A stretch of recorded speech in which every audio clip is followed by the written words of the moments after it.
Saludos a todos. Hoy en Cápsula de Historia vengo a hablarles sobre las leyes de Burgos que fueron aplicadas en Puerto Rico durante el 1512. Así que quédense ahí para que aprendan un poco más de nuestra historia. Este es Samuel Rosario y este video es para todo boricua que le gusta el chinchorreo, las alcapurrias, las playas y el volar para Orlando, Florida. Sin más preámbulos, empecemos.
Cuando termine mis palabras, la bandera del pueblo de Puerto Rico.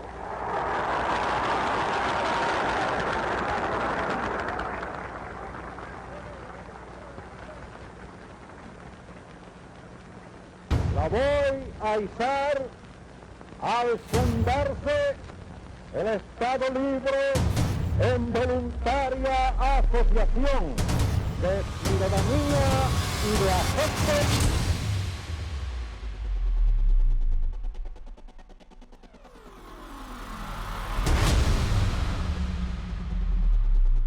Lo que sucede es que hay una enajenación histórica en Puerto Rico, donde nunca se ha hecho una relación verdaderamente real de la historia contra España, Estados Unidos y Puerto Rico. Periodista llamado Salvador Brau, y Salvador Brau cambió completamente la historia de Puerto Rico. Yo pienso que el sistema educativo de Puerto Rico está manipulado.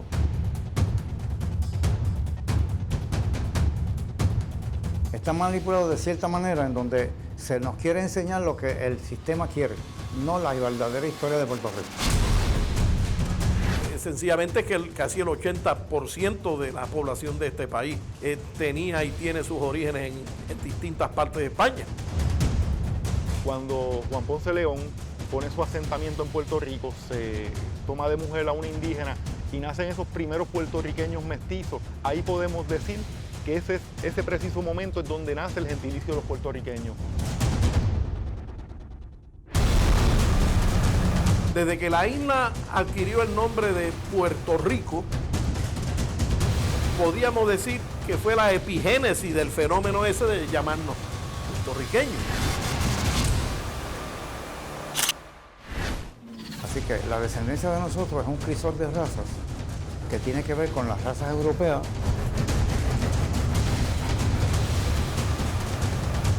Pero dentro de los españoles hubo múltiples razas que vinieron aquí. Mi punto de vista de que el puertorriqueño no conoce sus raíces porque no conoce su historia, su verdadera historia, no la que está en los libros, porque la que está en los libros está manipulada.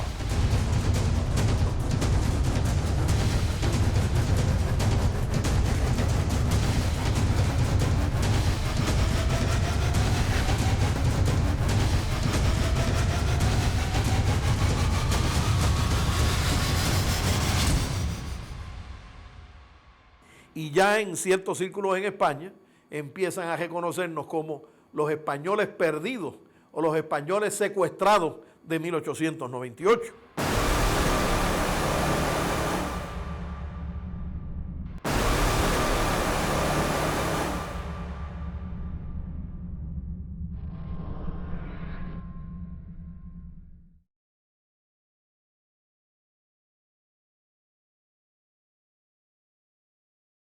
Volvemos a los estudios de Puerto Rico, provincia de. Gracias por estar ahí mirándonos y gracias por sintonizarnos. Hoy vengo a hablar sobre las leyes de Burgos, qué es, quiénes las crearon y el por qué las crearon. Muchos en Puerto Rico hablan sobre la conquista, de grandes historias bien terribles de que los españoles mataron indios, los esclavizaron, que si genocidio, bla bla bla bla. Parte es cierto, otra parte no es cierta. Y hoy vengo a aclararte una ley que en Puerto Rico, por lo menos a mí no me la enseñaron cuando yo estaba en la escuela allá, y a muchos puertorriqueños no se la enseñaron, que son las leyes de Burgos.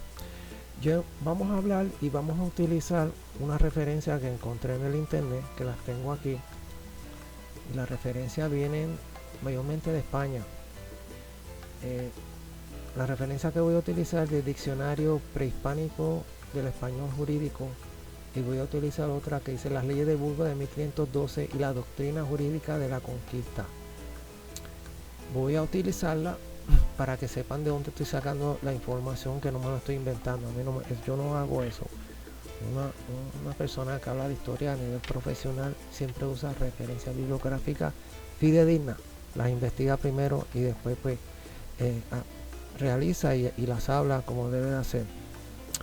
Las leyes de Burgos les voy a estar leyendo aquí, aquí en mi pantalla, que dice: las leyes de Burgos, o reales ordenanzas dadas por el buen regimiento y tratamiento de los indios, fueron las primeras leyes que la monarquía hispánica dictó para su aplicación en las Indias, el Nuevo Mundo o América, en las que abolió la esclavitud indígena y organizó su conquista. Esas leyes fueron hechas mayormente, en su totalidad, por el rey Fernando, un grupo de juristas y otras personalidades religiosas. Las hicieron porque dieron queja de estos hombres españoles. Y quiero hacer la salvedad: no todos los españoles que llegaron al Nuevo Mundo venían a esclavizar y a maltratar a los indios. Vinieron familias decentes, bien religiosos, que vinieron a establecerse y a hacerse un negocio del café, lo que sea, y ganadería, lo que sea. Pero vieron otros hombres con mentalidad medieval a explotar los recursos naturales y a explotar al indígena que no estaba civilizado. Eran personas bien ingenuas. O sea, el taíno pues no, cuando llegaron los españoles no tenía el grado de civilización que tuvieron los españoles en aquella época, y abusaron de eso y los trataron de esclavizar. Los esclavizaron muchos de ellos. Y los frailes que estaban ahí para esa época, Bartolomé Las Casas, hay otro más que por aquí se lo menciono más después, dieron la queja y llegaron a España y se quejaron con la reina Isabel. La reina Isabel la Católica emitió un edicto diciendo que no maltrate a los indígenas. Tengo la voz un poco ronca. Que no maltrate a los indios, que los traten bien. Pero muchos de estos buscadores de oro no hicieron caso. Simplemente no hicieron caso. Muchos de ellos fueron presos. Cristóbal Colón fue preso. Y lo que dice las crónicas, fue preso por eso, porque practicó la esclavitud con los taínos. Entonces estos hombres seguían explotando por el oro. Ellos no querían doblarle el lomo, querían que el taíno lo hiciera. Así sucedió. Entonces, como vieron que siguieron con el jueguito, los frailes fueron donde Fernando, porque ya la reina Isabel había muerto. Pocos años después murió y Fernando se quedó viudo. Y Fernando se reunió con unos juristas allá y crearon esas leyes, las leyes de Burgos, que protegían al indígena. Y había un montón de artículos, un montón de edictos que les voy a enseñar aquí. Las leyes de Burgos recogieron en ordenanzas las conclusiones adoptadas por una reunión de teólogos y juristas, conocida como Junta de Burgos, que había sido convocada por el rey Fernando el Católico como respuesta al famoso sermón pronunciado por el fraile dominico Antonio de Montesinos. Ese es el fraile que yo me estaba refiriendo. Ese fraile dio la queja y dijo: mira, están abusando con estos taínos, estos pobres, los están explotando, los están esclavizando. quien en 1511 denunció las condiciones sociales y los abusos a que eran sometidos los indígenas del Nuevo Mundo por parte de numerosos encomenderos de la española. Encomenderos eran gente que le servía a la corona. Estas leyes establecieron una serie de principios que fueron el basamento del derecho indígena. Dicen que esas fueron las primeras leyes de derecho humano establecidas en el Nuevo Mundo. Y yo creo que sí, que así fue. Fueron los primeros derechos civiles que se crearon. Y los enumera aquí. Voy a empezar por el primero. Los indios son hombres libres y legítimos dueños de sus casas y sus haciendas. Los reyes católicos son señores de los indios por su compromiso evangelizador. Esa es como la razón primordial de estas leyes de Burgos: evangelizar a los indios y civilizarlos. Se podía obligar a los indios a trabajar con tal que el trabajo fuese tolerable y el salario justo, aunque se permitía el pago en especie en lugar de dinero. La ordenanza número 18 prohíbe el trabajo a partir del cuarto mes de gravidez en minas y labranza, y en atención a la crianza subsiguiente se amplía el plazo hasta que el nacido haya cumplido 3 meses. La mujer embarazada y posteriormente el lactante solo se ocuparía en tareas caseras. Sigue, exime igualmente del trabajo a los menores de 14 años de ambos sexos, ocupándose tan solo en tareas apropiadas de su edad. Estos simplemente son derechos humanos. Esta fue la primera creación de derechos humanos.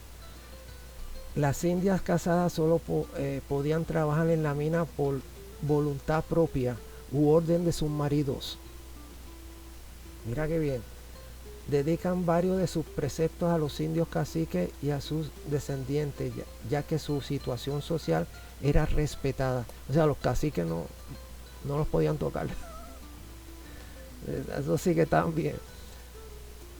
Se justifica la guerra de conquista si los indios se negaban a ser cristianizados o evangelizados, por lo que se creó la institución del requerimiento protectora de indios. Dice aquí: el rey católico encargó a los 2 más destacados representantes de la Junta que fijasen su posición en sendos tratados. Y dice por aquí, hay una parte que termina, y creo que está terminando. Es bien largo, son 35 edictos. Uno de ellos, lo cual es el 24. Los indios no deben ser abusados física o verbalmente por ningún motivo. Dice el 25, el edicto número 25 de esas leyes. Los indios no deben utilizarse en el comercio privado ni para ningún otro interés económico.